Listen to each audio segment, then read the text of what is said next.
जिस प्रकार गरुड़ मेरी सहायता इस युद्ध में कर सकते हैं, मेरे लिए युद्ध लड़ सकते हैं, और कोई नहीं कर सकता। उनकी निरंतरता ही उनकी शक्ति है। फिर कृष्ण, गरुड़ इस प्रकार बिना रुके आपके लिए निरंतर रूप से कैसे युद्ध कर सकते हैं? क्योंकि मेरा और माता विनता का एक भावपूर्ण संबंध है। माता विनता को मिले श्राप के कारण उन्हें केवल एक संतान प्राप्त है, जो है गरुड़। वही माता कद्रु को 1,000 संतानें प्राप्त है। माता विनता और माता कद्रु ये दोनों बहनें हैं, किंतु माता कद्रु को 1,000 संतानें प्राप्त होने का अहंकार था, और इसी अहंकार के वश में आके उन्होंने अपनी ही बहन माता विनता को अपनी दासी बना लिया। ये मलिन है, मुझे दूसरा स्वच्छ पात्र ला कर दो। किंतु मैंने इसे अपने हाथों से स्वच्छ किया है। तो तुम क्या कहना चाह रही हो? मैं असत्य बोल रही हूँ? ये मत भूलो तुम यहाँ मेरे आश्रय में हो। मैं नागों की माता हूँ। यदि मैं कुपित हुई तो तुम और तुम्हारे एकमात्र पुत्र का भविष्य संकट में हो सकता है। क्षमा करना बहन, मैं नवीन पात्र में जल लेकर आती हूँ। इस कृत्य से माता विनता का मन तो दुख गया। उन्हें बड़ी निराशा हुई, किंतु अपने पुत्र गरुड़ की सुरक्षा के लिए उन्होंने ये दासत्व स्वीकार कर लिया। किंतु गरुड़ के लिए उनकी ये दशा असहनीय थी।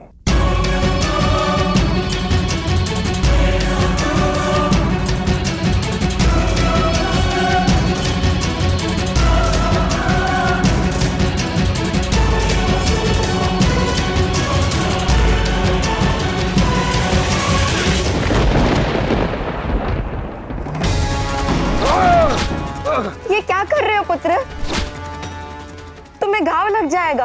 अपनी माँ को इस दुर्दशा में देखने से श्रेष्ठ है कि मेरी मृत्यु हो जाए। ऐसा जीवन व्यर्थ है जो अपनी जननी का अपमान होता देखे।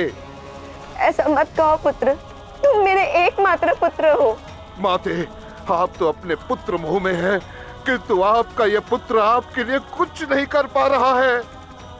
नाग माता कद्रु आपकी बहन होकर भी आपका अपमान कैसे कर सकती है माते? तुम नहीं समझोगे पुत्र, ये मेरी विवशता है।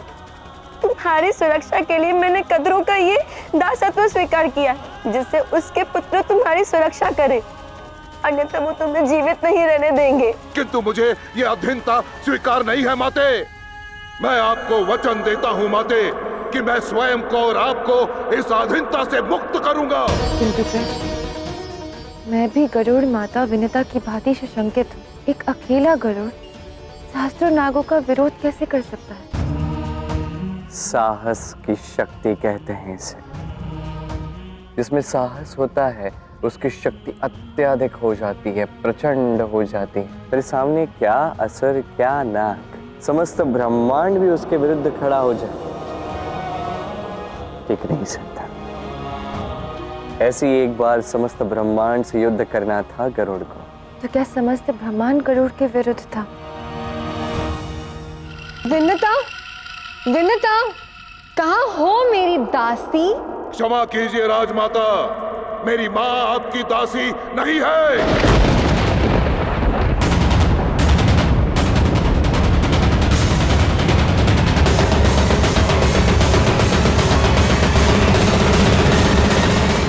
और अब मैं उनका अपमान नहीं सहूंगा।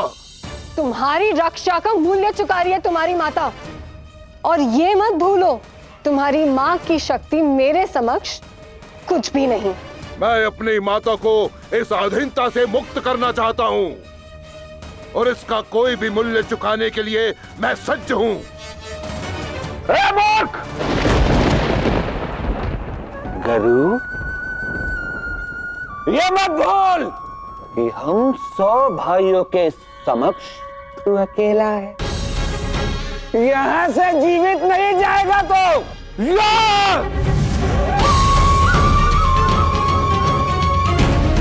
रुक जाओ तक्षक। माँ, इसने हम सभी नागों को ललकारा है। मैं प्रशंसा करती हूँ गरुड़ के साहस की। गरुड़ ने स्वयं कहा कि वो अपनी माँ के सम्मान के लिए कोई भी मूल्य चुकाएगा। तो ठीक है, यदि वो इंद्रलोक से नागों के लिए अमृत ले आए तो मैं उसी क्षण इसकी माता विनता को उसी क्षण अपने दासत्व से मुक्त कर दूंगी। ये चुनौती मुझे स्वीकार है।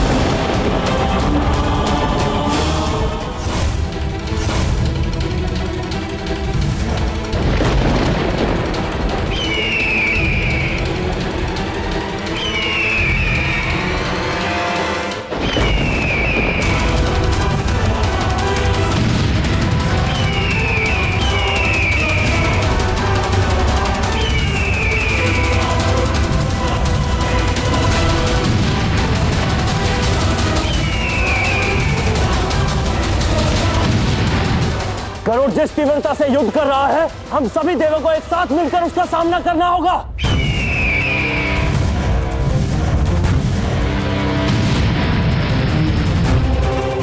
किंतु इंद्रदेव, गरुड़ की गति देख रहे हैं? जिस तेजी से वो युद्ध कर रहा है हमने कभी नहीं देखा है।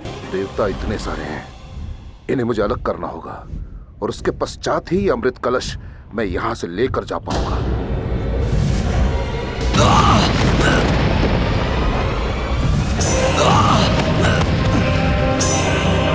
तो अविश्वसनीय है, एक अकेले गरुड़ ने सभी देवताओं को पराजित कर दिया। ये समय की शक्ति है। जो समय का सदुपयोग करता है, समय उसे शक्तिशाली बनाता है, और यही गरुड़ ने सिद्ध कर दिया। जबकि अतुलित बलशाली देवराज इंद्र अपना सारा समय दिन रात मोह और विलास में व्यतीत कर रहे थे, इस समय को व्यर्थ कर रहे थे, तभी गरुड़ दिन रात अपनी पंखों की शक्ति को बढ़ाने में लगे थे, स्वयं को और शक्तिशाली बनाने में लगे थे। और जब गरुड़ और देवराज इंद्र का युद्ध हुआ तो देवराज इंद्र की शक्ति गरुड़ के समक्ष क्षीण पड़ गई।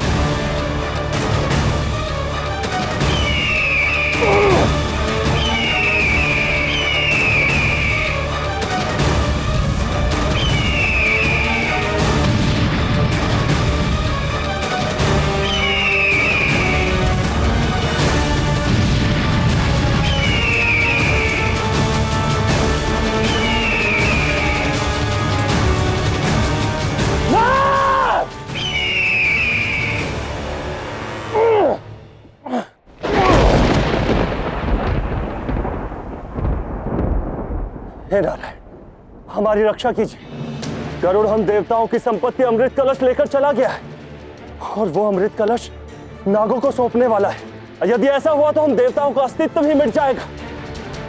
हमारी रक्षा कीजिए प्रभु। अब सही कह रहे हैं कृष्ण, अपने लक्ष्य के लिए दिन रात परिश्रम करने वाला ही सफल होता है।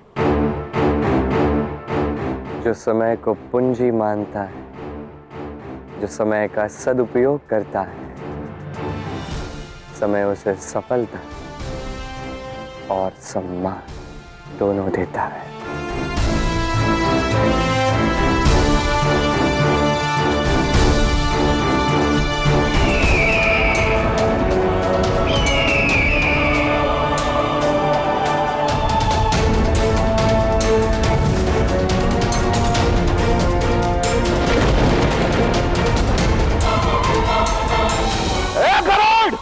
मूर्ख!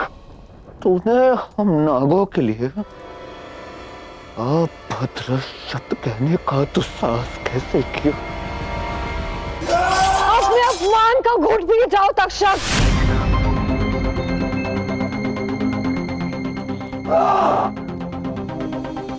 गरुड़ देवताओं से अमृत कलश ले आया है।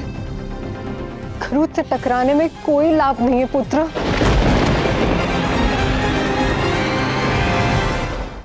सत्य तो यह है कि मेरी सफलता का कारण आप हैं माता कद्रू। यदि मेरी माँ को दासी बनाकर आपने दुर्व्यवहार नहीं किया होता तो मैं यह संभव कार्य अपने जीवन काल में कभी नहीं कर पाता। मैं ले आया हूँ अमृत कलश। अब आप मेरी माँ को इस अधीनता से सदा सदा के लिए मुक्त कर दीजिए। मैं इसी क्षण तुम्हारी माता को अपने दासत्व से मुक्त करती हूँ। जाओ गरुड़, सम्मान से अपनी माता को यहाँ से ले जाओ।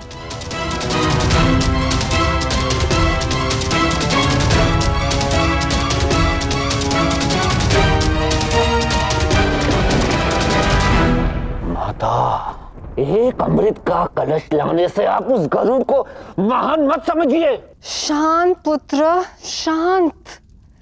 इस वक्त तुम्हारी माता के मस्तिष्क में कोई और ही योजना चल रही है। तुम्हें क्या लगा मैं विनता को इतनी सरलता से अपने दासत्व से मुक्त कर दूंगी? कदापि नहीं। अब तुम देखना कैसे मैं विनता को ही नहीं, उसके प्राण पुत्र गरुड़ को भी अपना दास बनाऊंगी। भला इतना अच्छा दास कोई छोड़ सकता है? माता, कुटिलता में तो कोई आपका हाथ भी नहीं पकड़ सकता। पुत्र, अब हमें सबसे पहले अमृत पान के विषय के बारे में सोचना है। यह दुर्लभ अमृत हमें तुम्हारे सभी अनुजों में बराबर मात्रा में विभक्त करना है, ताकि मेरे सभी पुत्र अमरता को प्राप्त करें। गरुड़ ने अमृत को नागों के हाथ सौंप दिया है, और यदि नागों ने अमृत पान कर लिया तो वो अमर हो जाएंगे। अब हमें ये अनिष्ट होने से रोकना होगा। अब तो केवल नारायण ही हमारी सहायता कर सकते हैं। हमें नारायण को पुकारना होगा। हे नारायण, हमारी सहायता कीजिए, हमारी रक्षा कीजिए प्रभु, हमारी रक्षा कीजिए।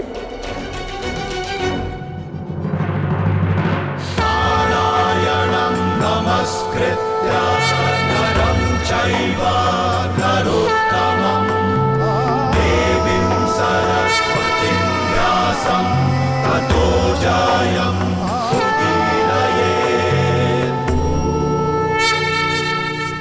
हमारी रक्षा कीजिए प्रभु। अमृत कलश नागों के हाथ लग चुका है, और यह सब कुछ उस दुष्ट गरुड़ के कारण हुआ है। देवराज, गरुड़ को दुष्ट कहने से पूर्व क्या आपने एक बार भी सोचा कि कौन है जो वास्तविक रूप से दुष्ट है? जब गरुड़ के साथ इतना दुर्व्यवहार हो रहा था, उस समय आप कहाँ थे? क्या आपने कभी उसका साथ दिया? वो आपका अनुज भ्राता है, कभी आपने उसकी सहायता की? यदि आप उसकी सहायता करते तो आज जो इंद्रलोक के साथ हुआ वो नहीं होता। आज इंद्रलोक की जो भी दशा है, इसका कारण गरुड़ नहीं अपितु आप है।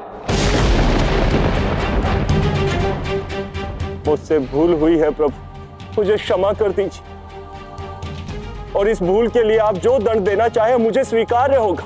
यदि नागों ने अमृत पान कर लिया तो हम देवताओं का अस्तित्व भी मिट जाएगा। हमारी रक्षा कीजिए प्रभु। देवराज, ये आपकी निष्क्रियता, अदूरदर्शिता का परिणाम है।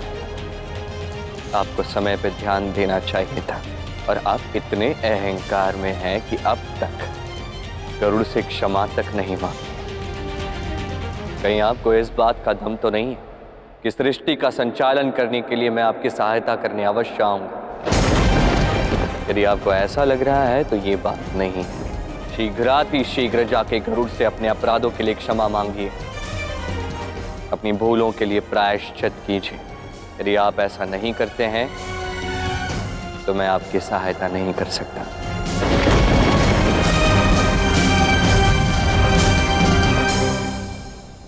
मैं ये अमृत कलश भंग करती हूँ, और उससे पाताल भूमि पर गिरा हुआ ये सारा अमृत नाग पिएंगे।